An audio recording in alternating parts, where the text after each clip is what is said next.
Centuries of folklore have familiarized us with elves, the diminutive species best known for assisting Santa Claus in the production and distribution of holiday gifts. You can also find them in a litany of stories and fables by such luminaries as J.R.R. Tolkien and William Shakespeare, or more ignominiously, in advertisements for Keebler crackers. The equally whimsical gnome is also pervasive in culture but is perhaps best known as lawn ornamentation. Considering their similar builds, hats, and penchant for adventure, a question arises. Are elves and gnomes so different? Are they simply two different names for the same tiny creature? Why don't we have a gnome on the shelf or elves populating gardens? An attempted explanation can be found below. Elf versus gnome origins. It's believed that elves have origins in Norse mythology. Known as the Alfar, these elves were described as aesthetically attractive wielders of magic who were either light or dark, either helping humanity or harassing them. Their physical trademark pointy ears. If one wanted to rid themselves of an elf, one could chop down the tree in which they were said to reside. Come the 1800s, it was hard to differentiate an elf from a fairy. Both were small, mischievous, and prone to pranks, but elves soon broke away from the genial fairies of legend by being capricious and sometimes cruel. Cross an elf and you might find yourself missing a baby or faced with financial ruin from spoiled or destroyed farm crops.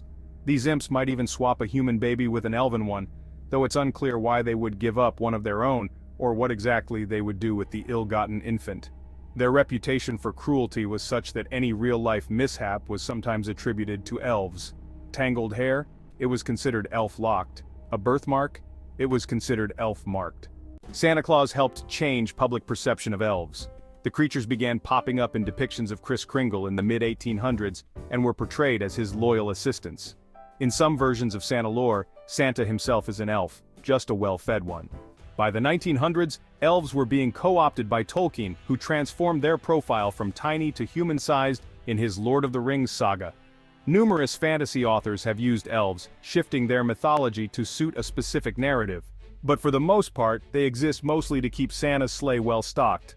Gnome differences. A gnome, in contrast, emerged from 16th century European folklore, when Swiss alchemist Paracelsus depicted them as subterranean dwellers who could tunnel through the earth. The gnome was charged with protecting rare elements. Unlike elves, which are often ethereally beautiful, gnomes aren't going to make the cover of Vogue. They're often portrayed as hunched, elderly, and somewhat brutish. While gnomes are also fantasy figures, they're perhaps best known in North America as the embodiment of garden decor. It's likely garden gnomes came from sculptures of little persons popular in Germany, circa the early 19th century. These weren't for lawns but for general art display.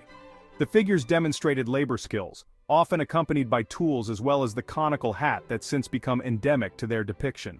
They soon spread from Germany to the UK, acting as status symbols for wealthier landowners, before becoming common landscaping fixtures in the 20th century.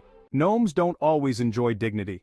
Some lawn sculptures offer irreverent farting or finger-flipping characters, but in most cases they're perceived as pleasant creatures who take pride in toiling in the fields. Elves might be best described as purveyors of magic who can sometimes exert a supernatural influence on others.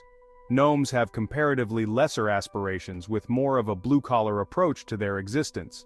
They also tend to skew older, whereas many elves of fantasy fiction can be young and even attractive. Orlando Bloom made for a fine Tolkien elf, but might have a harder time playing a gnome. Don't forget to subscribe for more epic showdowns.